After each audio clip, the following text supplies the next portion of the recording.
টাকা ইনভেস্টমেন্ট, মাসে 30,000 টাকা ইনকাম, কিভাবে দেখছেন? এই যে ক্যামেরা কত টাকা ইনভেস্ট করতে হয়েছে এখানে? এটা আপনার সেকেন্ড হ্যান্ড কিনতে চাইলে আপনার 30-40-এর মধ্যে কিনে নিতে পারবে, আর যদি একটা মার্কেটের থেকে নিতে চাই তাহলে 70-80। আচ্ছা, এই যে 30-40,000 টাকা ইনভেস্টমেন্ট, এই 30-40,000 টাকা ইনভেস্ট করে প্রতিদিন কত টাকা ইনকাম হয়?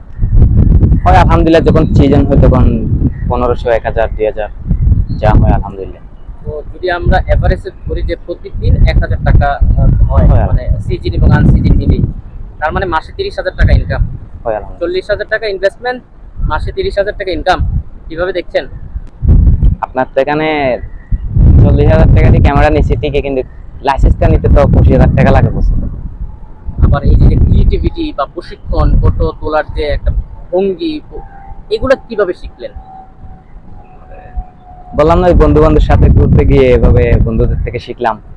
আচ্ছা, অনেকে বলে যে আপনারা 10টা ছবির কথা বলে 500 ছবি তুলে ফেলেন, এটা কি সত্যি নাকি? না না না, এগুলো সত্যি। কি বলবেন তাদের উদ্দেশ্যে? তাদের হচ্ছে কি বলা যায়, এভাবে আমাদের নামে বদনাম করাটা, সিন্ডিকেট করাটা ভালো লাগতেছে না। সেটা আমাদের থেকে শুনতে খারাপ লাগতেছে, দেখতেও খারাপ লাগতেছে।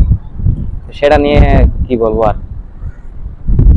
এই যে আপনার বয়সে যারা, আপনি পড়াশোনা করেছেন করছি আলহামদুলিল্লাহ, কোন পর্যন্ত? ক্লাস 6 পর্যন্ত। যারা পড়াশোনা করে তারা পাশাপাশি এই কাজ জব করতে পারে বিভিন্ন জায়গায়, শুধু কক্সবাজার না, অনেক জায়গায়। তাদের উদ্দেশ্যে কি কোনো মেসেজ থাকবে? না না, পারবে, করতে পারবো, সমস্যা না, কারণ ওরা তো পেটের জন্য তো করবে।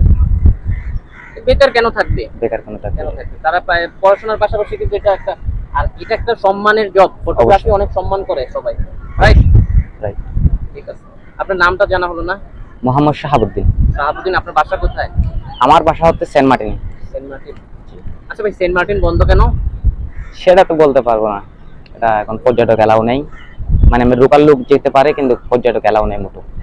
প্রথম দিন বন্ধু বান্ধবের সাথে ঘুরতে আসলাম, ওরা ক্যামেরাম্যান করে আমার অনেক আগে থেকে।